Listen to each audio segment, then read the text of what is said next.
Praise God. നമ്മൾ ഈ ദിവസങ്ങളിൽ സഭയെക്കുറിച്ച് കൂടുതൽ മനസ്സിലാക്കിക്കൊണ്ടിരിക്കുകയായിരുന്നു. ഇന്ന് നമുക്ക് ഒരു കൊച്ചു വിഷയമെടുക്കാം.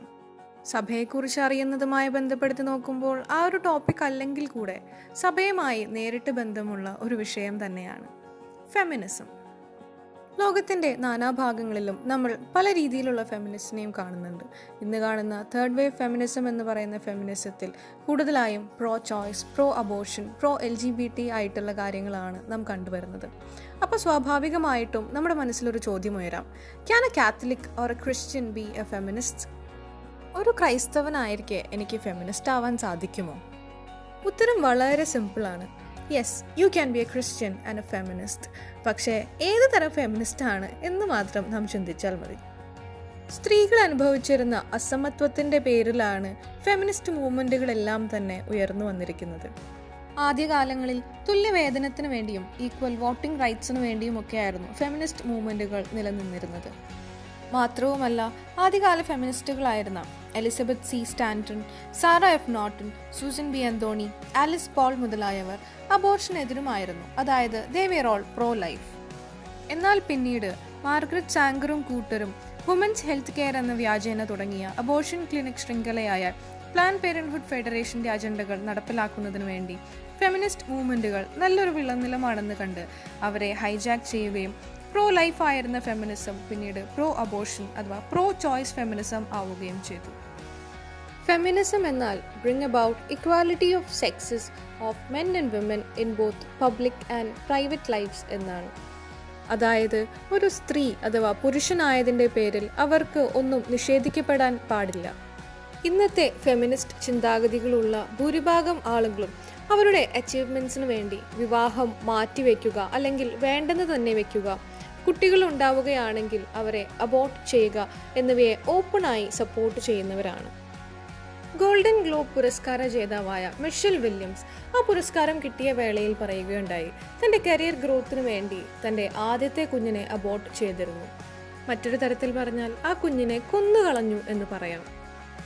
ഇപ്പോഴത്തെ media projected US vice president ഇലക്റ്റായ കമല ഹാരിസിൻ്റെ വിജയം ഒരുപാട് പേർ ആഘോഷിക്കുകയുണ്ടായി.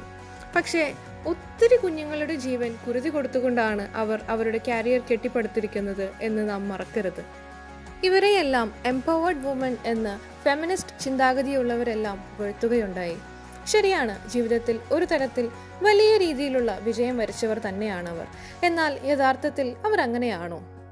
US സുപ്രീം കോടതി ജസ്റ്റിസായി പുതുതായി സ്ഥാനമേറ്റ 40കളിൽ എത്തി നിൽക്കുന്ന 7 കുട്ടികളുടെ അമ്മയായ എമി കോണി ബാരറ്റിനെ പ്രസിഡന്റ് ഡൊണാൾഡ് ട്രംപ് നോമിനേറ്റ് ചെയ്തപ്പോൾ ഫെമിനിസ്റ്റ് ഗ്രൂപ്പുകൾ എന്ന് പറയപ്പെടുന്ന ചില സംഘടനകളെങ്കിലും അതിനെ എതിർത്തുകൊണ്ട് രംഗത്ത് വന്നിരുന്നു. ഇന്നത്തെ ഫെമിനിസ്റ്റ് ഗ്രൂപ്പുകളുടെ ഒരു യഥാർത്ഥ മുഖം പുറത്തു കൊണ്ടുവന്ന ഒരു സംഭവമായിരുന്നു അത്. ഒരു തരത്തിൽ പറഞ്ഞാൽ ഇതാണ് ഇന്നത്തെ ഫെമിനിസത്തിന്റെ അവസ്ഥ. അപ്പോൾ എങ്ങനെയാണ് ക്രിസ്ത്യൻ അഥവാ കാത്തലിക് ഫെമിനിസം ഉയർത്തിപ്പിടിക്കാൻ നമുക്ക് സാധിക്കുക?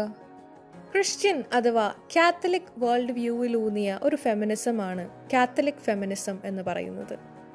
കൾച്ചർ ഓഫ് ലൈഫ് അഥവാ ജീവന്റെ സംസ്കാരത്തെ മുറുകെ പിടിക്കുക. ഒരു പ്രോ ലൈഫ് ആയിരിക്കുക എന്ന് വെച്ചാൽ എന്താണെന്ന് കഴിഞ്ഞ ദിവസം നാം കണ്ടതാണല്ലോ. സെക്ഷുവൽ എക്സ്പ്ലോയിറ്റേഷനെതിരെ ശബ്ദമുയർത്തുക. Rape, child abuse, sex trafficking, pornography മുതലായവയെല്ലാം സെക്ഷുവൽ എക്സ്പ്ലോയിറ്റേഷൻ്റെ പരിധിയിൽപ്പെടുന്നവയാണ്. മനുഷ്യനെ, ടു ബി സ്പെസിഫിക്, സ്ത്രീകളെ വെറും ഒരു വസ്തുവായി മാത്രം കാണാതെ ഒരു വ്യക്തിയായി അവരെ കാണാനും ബഹുമാനിക്കാനും ശ്രമിക്കുക. ക്രിസ്ത്യൻ വേൾഡ് വ്യൂവിൽ മനുഷ്യൻ ആരാണെന്നും വിവാഹം എന്ന കുദാശ എന്താണെന്നുമെല്ലാം നാം കഴിഞ്ഞ ദിവസങ്ങളിൽ മനസ്സിലാക്കിയതാണല്ലോ. ദൈവം വസിക്കുന്ന ആലയമാണ് നമ്മുടെ ശരീരം. ആ ഒരു ഡിഗ്നിറ്റിയോട് കൂടെ വേണം നാം നമ്മുടെ ശരീരത്തെയും കാണാൻ.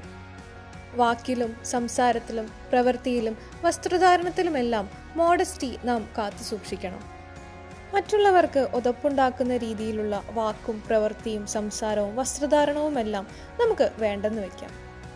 കാത്തലിക് അഥവാ ക്രിസ്ത്യൻ വേൾഡ് വ്യൂവിലൂന്നിയ ജീവന്റെ സംസ്കാരത്തെ മുറുകെ പിടിക്കുന്ന, മനുഷ്യരെ വ്യക്തികളുടെ ഡിഗ്നിറ്റിയോടുകൂടെ കാണുന്ന മോഡസ്റ്റായ യഥാർത്ഥ ഫെമിനിസ്റ്റുകളായി നമുക്കും നമ്മെ തന്നെ ഐഡന്റിഫൈ ചെയ്യാം. ഇന്നത്തെ നമ്മുടെ പ്രാർത്ഥനയിൽ തേർഡ് വേവ് ഫെമിനിസത്തിന്റെ പിടിയിലമർന്ന് തെറ്റായ ആശയങ്ങളിൽ ജീവിക്കുന്ന എല്ലാ മക്കളെയും നമുക്ക് ഓർക്കാം. അതോടൊപ്പം ബൈസന്റൈൻ പാരമ്പര്യത്തിൽപ്പെട്ട യുക്രൈനിയൻ സഭയ്ക്ക് വേണ്ടിയും നമുക്ക് പ്രാർത്ഥിക്കാം. ദൈവം നമ്മെ ഏവരെയും സമൃദ്ധമായി അനുഗ്രഹിക്കട്ടെ. ഗ്രൂപ്പ് ഓഫ് ലവ്, സ്നേഹത്തിന്റെ പുൽക്കൂട്.